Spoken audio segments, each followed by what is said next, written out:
നമസ്കാരം, എല്ലാവർക്കും സോംജീസ് മിററിൽ Sunday stock ടോക്കിലേക്ക് സ്വാഗതം. കഴിഞ്ഞ ഒരാഴ്ച എല്ലാവരുടെയും പ്രതീക്ഷകളെ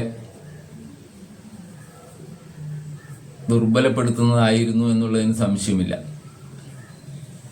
നിഫ്റ്റി ആയാലും സെൻസെക്സ് ആയാലും പെർഫോമൻസിൽ താഴോട്ട് പോയി. പല ഷെയറുകളും 5%, 10% ഒക്കെ ഇടിഞ്ഞു വന്നു. അപ്പോഴും കഴിഞ്ഞ ആഴ്ചയിൽ പെർഫോം ചെയ്തിരുന്നത് IT സെക്ടർ ആയിരുന്നു എന്നുള്ളതിന് സംശയമില്ല. TCS ആയാലും ഇൻഫോസിസും ഒക്കെ നല്ല രീതിയിൽ മുന്നോട്ട് വന്നു. അതിൻ്റെയൊക്കെ റിസൾട്ടുകൾ വന്നു തുടങ്ങുകയാണ് ഈ ആഴ്ച. അപ്പോൾ റിസൾട്ടുകളിൽ ശ്രദ്ധിക്കാവുന്നതാണ്. അതിനനുസരിച്ച് IT സെക്ടറുകളിൽ മാറ്റമുണ്ടാകുമെന്ന് തന്നെയാണ് ഞാൻ വിശ്വസിക്കുന്നത്. നിങ്ങളും അങ്ങനെ കരുതുന്നതെന്ന് ഞാൻ വിചാരിക്കുന്നു. നിഫ്റ്റി 23,431 ക്ലോസ് ചെയ്തിരിക്കുന്നത്. 23,000-ലേക്കും 22,500-ലേക്കും ഒക്കെ വരും എന്ന് പ്രതീക്ഷിക്കുന്നുണ്ട് മാർക്കറ്റ്.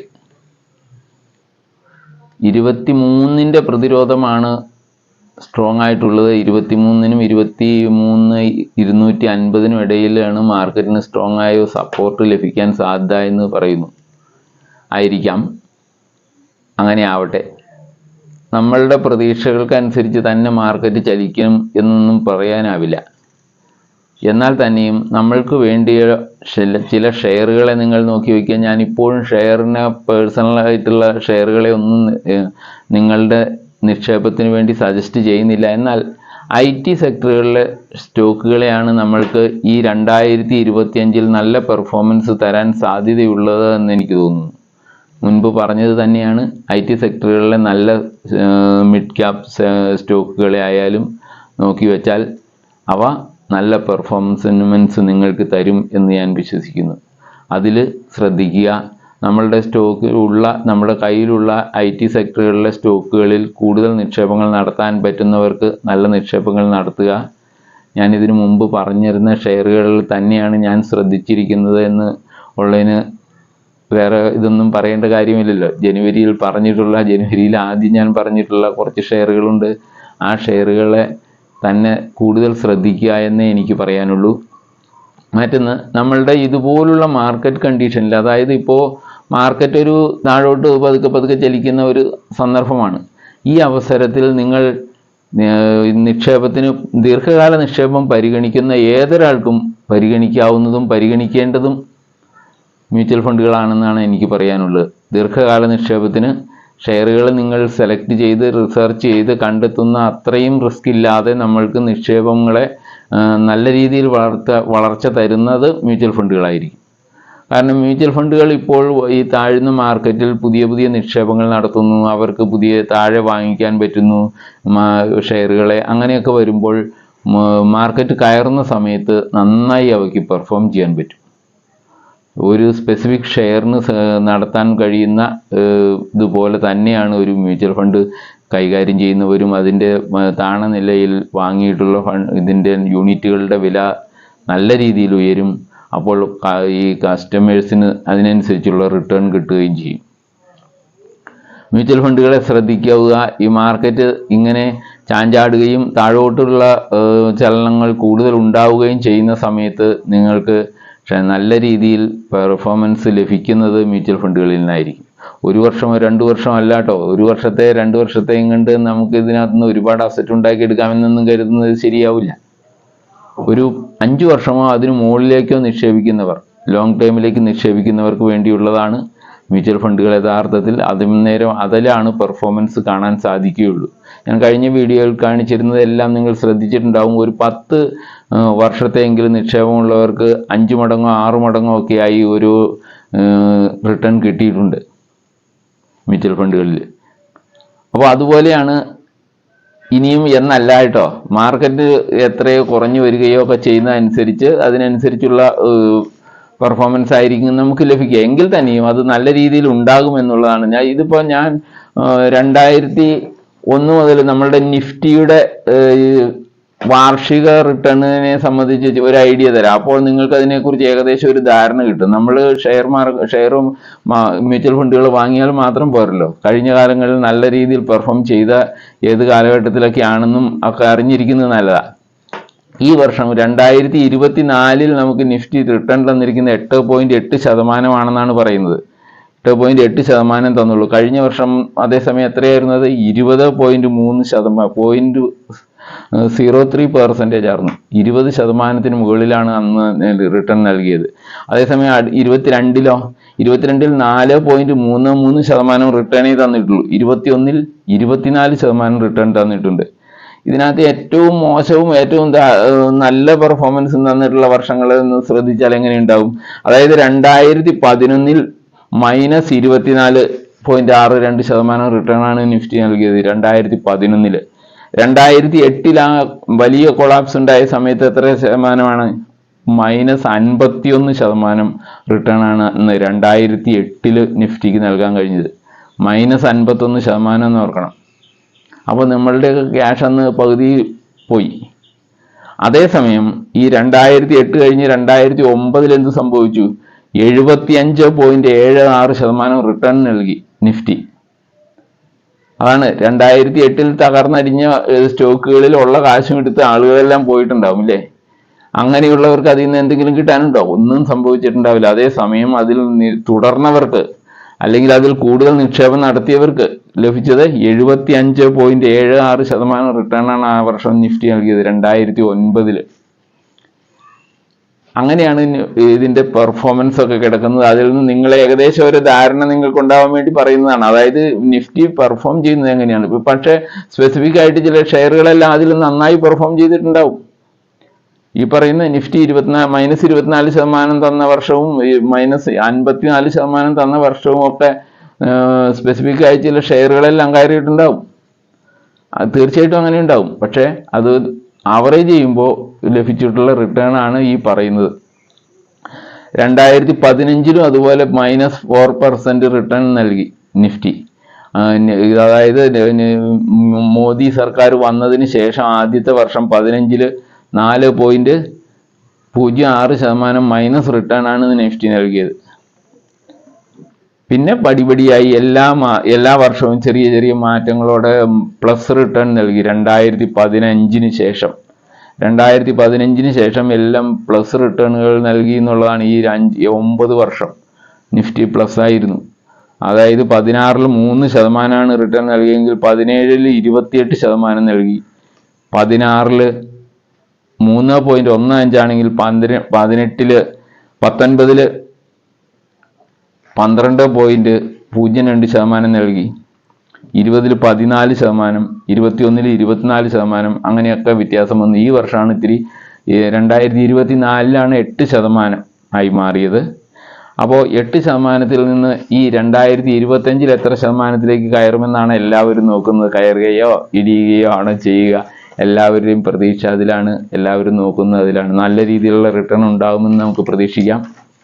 എന്നാൽ നമുക്കൊരു 2 മ്യൂച്വൽ ഫണ്ടുകളെ വീണ്ടും ഞാൻ നിങ്ങളുടെ മുന്നിലേക്ക് കൊണ്ടുവരികയാണ്. അതായത് ഇപ്പോഴത്തെ ട്രെൻഡ് മൾട്ടി അസറ്റ് ഫണ്ടുകളാണ്.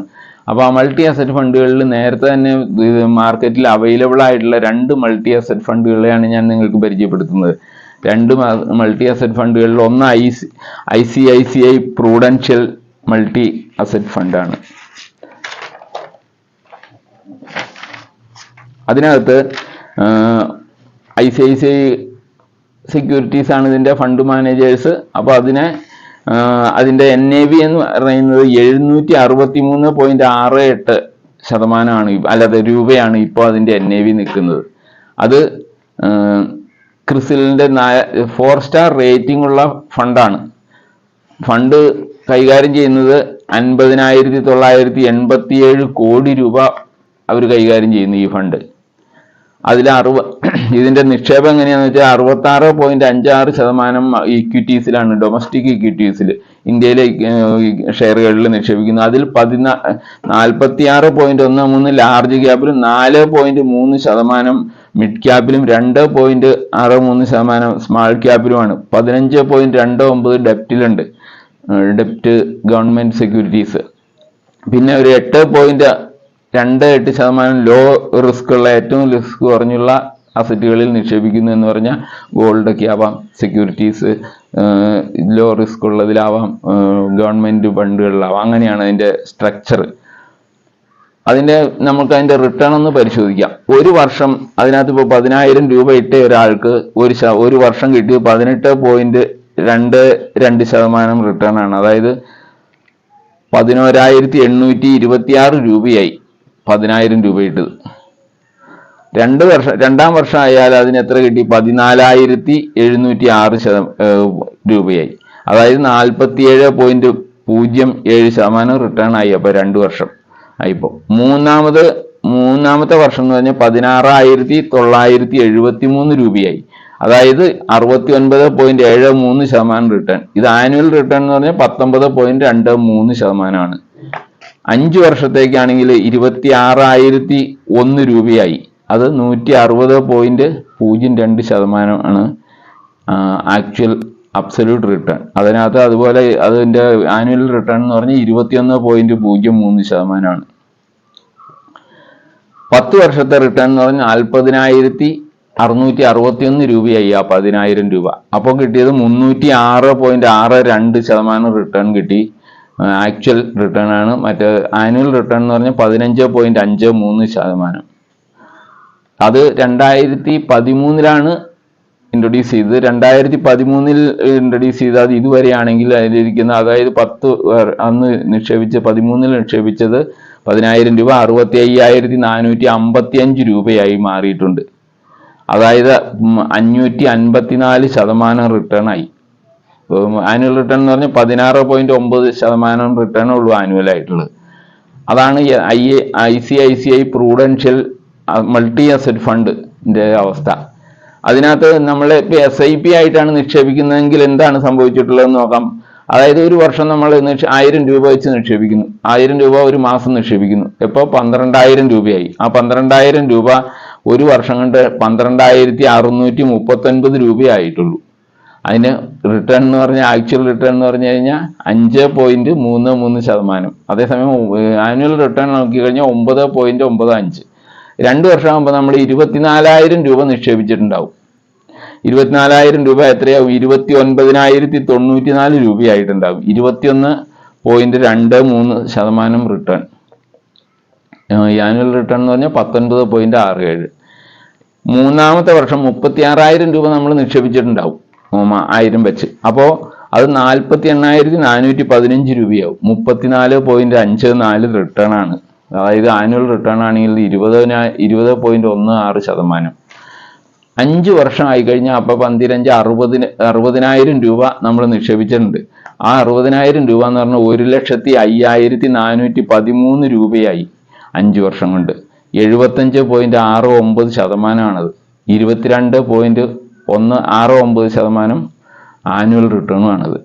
10 വർഷം എന്ന് പറഞ്ഞാൽ അപ്പോൾ 1,20,000 രൂപ നമ്മൾ നിക്ഷേപിച്ചിട്ടുണ്ടാകും. ഈ 10 വർഷം കഴിഞ്ഞു കഴിഞ്ഞാൽ അതിന് കിട്ടിയിട്ടുള്ള എമൗണ്ട് 3,07,095 രൂപയാണ്. 1,20,000 രൂപ നിക്ഷേപിച്ചപ്പോൾ. അതായത് 155.92% റിട്ടേൺ കിട്ടി, അബ്സല്യൂട്ട് റിട്ടേൺ. അത് 17.86% ആനുവൽ റിട്ടേൺ ആയിട്ട് കണക്കൂട്ടാൻ പറ്റുന്നത്. അതാണ് ICICI prudential multi asset fund growth. അപ്പോൾ അതിനകത്ത് നിക്ഷേപിച്ചവരുടെ അവസ്ഥയാണ് അത് ഞാൻ പറഞ്ഞത്. അത് നിങ്ങൾ ശ്രദ്ധിക്കുക. ഈ മൾട്ടി അസറ്റ് ഫണ്ടിലെ തന്നെ വേറൊരു ഫണ്ടിനെ കുറിച്ച് ഞാൻ പറയാം. അത് quant multi asset fund direct growth ആണ്, ഡയറക്റ്റ് പ്ലാൻ ഗ്രോത്ത്. അതിൽ നിക്ഷേപിച്ചിട്ടുള്ളവരുടെ എന്തായി റിട്ടേൺ. ഇതിന് റിട്ടേണുകൾക്ക് ഇത്തിരി വ്യത്യാസമൊക്കെ ഉണ്ട്. മറ്റതുപോലെ ആയിരിക്കില്ല ഇതിനകത്ത് കിട്ടിയിട്ടുണ്ടാവുക. അപ്പോൾ അതൊക്കെ ഫണ്ട് മാനേജേഴ്സിന്റെ കഴിവനുസരിച്ചും അവരുടെ തീരുമാനങ്ങൾ അനുസരിച്ചുമാണ് ഇതിനൊക്കെ സംഭവിക്കുന്നത്. ഇതിന്റെ NAV എന്ന് പറഞ്ഞാൽ 141.56 രൂപയാണുള്ളത്. അതിന്റെ ആനുവൽ അസറ്റ് അണ്ടർ മാനേജ്മെന്റ് ഈ ഫണ്ടിന്റെ ക്യാഷ് എന്ന് പറയുന്നത് 31,152 കോടി രൂപയാണ്.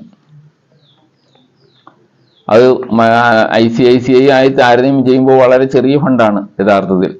പിന്നെ വേറൊരു വ്യത്യാസമുള്ളത് കോൺ ഫണ്ടിന് ക്രിസിലിന്റെ റേറ്റിംഗ് ഇല്ലാത്ത ഒരു ഫണ്ടാണ്. അപ്പോൾ ഇത്രയും റിസ്ക് ഉണ്ട് എന്ന് നിങ്ങൾ മനസ്സിലാക്കണം. മറ്റേതിന് 4 സ്റ്റാർ റേറ്റിംഗ് ഉണ്ട് ICICIയുടെ പ്രൊഡൻഷ്യലിന്റെ ആകുമ്പോൾ ചിലപ്പോൾ അതിന്റെ റിട്ടേണുകൾക്ക് ചെറിയ മാറ്റങ്ങളൊക്കെ ഉണ്ടാവും. അതിന് ആദ്യം കിട്ടുന്ന റിട്ടേണുകൾ വർഷം വരുന്ന റിട്ടേണുകൾ ചിലപ്പോൾ ഇതിനാവും കൂടുതൽ. പക്ഷെ അതിന് അന്നേരം എന്തുണ്ട്, റിസ്ക് ഇത്തിരി ഉണ്ട്, റേറ്റിംഗ് ഇല്ലാത്തതാണ്.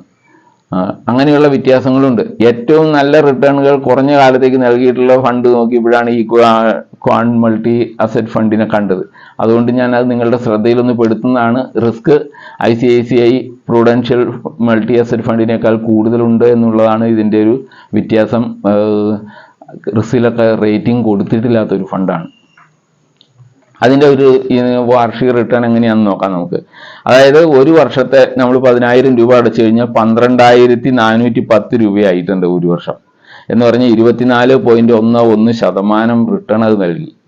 2 വർഷത്തെ കഴിഞ്ഞാലോ 15,424 രൂപയായി, അതായത് 54.24%. ഇയർലി ആനുവൽ റിട്ടേൺ ആണെങ്കിൽ 24.16% ആയി. 3 വർഷത്തേക്ക് ആകുമ്പോഴോ 17,137 രൂപയായി, 71.38% റിട്ടേൺ. അതായത് ആനുവൽ റിട്ടേൺ ആണെങ്കിൽ 19.65. 5 വർഷമാണെങ്കിലോ 35,256 രൂപയായി ആ 10,000 രൂപ എന്ന് പറയുമ്പോൾ 252.56% റിട്ടേൺ ആയി ഈ 5 വർഷത്തിനിടയിൽ. 28.63 ആനുവൽ റിട്ടേൺ. അതാണ് ആ വ്യത്യാസം എന്ന് പറഞ്ഞു. കഴിഞ്ഞ ഫണ്ടുകളുമായിട്ട് നിങ്ങൾ ICICIയുടേതായിട്ട് നോക്കുമ്പോൾ തീർച്ചയായിട്ടും വ്യത്യാസം അവിടെയാണുള്ളത്. 10 ഇയർ ആകുമ്പോൾ അത് 50,585 രൂപയായുള്ളൂ. 405.85% റിട്ടേൺ ആണ് ആക്ച്വലി തന്നത്. 17.58% ആനുവൽ റിട്ടേൺ.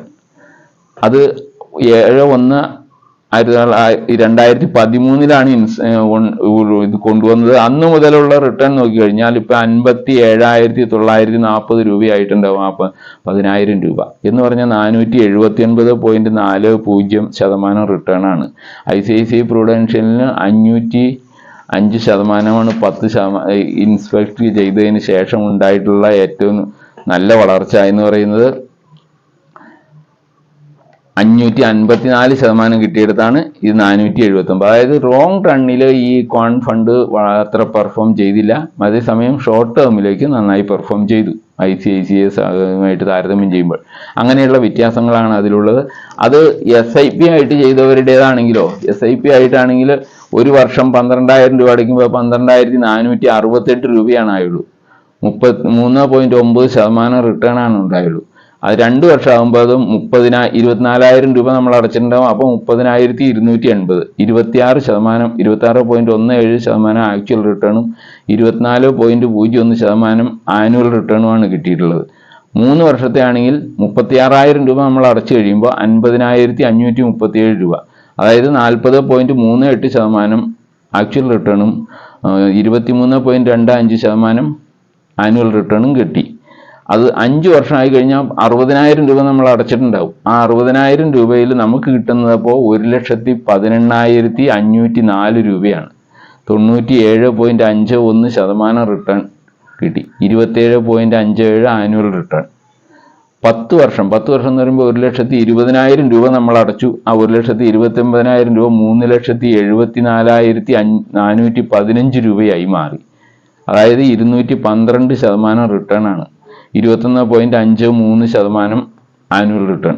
ഇതാണ് ഈ ഫണ്ടുകളുടെ രണ്ടിനെ നിങ്ങൾക്ക് കേട്ടതിന് ശേഷം നിങ്ങളുടെ ഇതനുസരിച്ച് പരിശോധിച്ചതിന് ശേഷം എടുക്കുക. ICICI പ്രൂഡൻഷ്യൽ എന്ന് പറഞ്ഞ എസ്റ്റാബ്ലിഷ്ഡ് ആയ ഫണ്ടാണ്. അതിനെ പോലെയുള്ള റേറ്റിങ്ങുകൾ കോൺ ഫണ്ടിനില്ല. അങ്ങനെയുള്ള വ്യത്യാസങ്ങളുണ്ട്. തീർച്ചയായിട്ടും നിങ്ങൾ ശ്രദ്ധിക്കുമെന്ന് ഞാൻ പ്രതീക്ഷിക്കുന്നു. എല്ലാവർക്കും നന്ദി. എന്നെ ശ്രവിച്ച എല്ലാവരെയും ഞാൻ നന്ദിപൂർവ്വം സ്മരിക്കുന്നു. നിങ്ങളുടെ സഹായങ്ങൾ ചെയ്യും എന്ന് ഞാൻ പ്രതീക്ഷിക്കുന്നു. സബ്സ്ക്രൈബ് ചെയ്യാനുള്ളവർ, ആദ്യമായി കാണുന്നവർ സബ്സ്ക്രൈബ് ചെയ്യുക, ലൈക്ക് ചെയ്യുക. കമൻറ്റുകൾ തീർച്ചയായിട്ടും നിങ്ങളുടേത് ഉണ്ടാവണം. നിങ്ങൾക്ക് ചോദിക്കാനുള്ളത് അതിലൂടെ എനിക്ക് മറുപടി നൽകാൻ പറ്റും. ഓക്കെ, വീണ്ടും കാണാം. തീർച്ചയായിട്ടും നിങ്ങൾ ശ്രദ്ധിക്കും എന്ന് ഞാൻ വിചാരിക്കുന്നു. Thank you.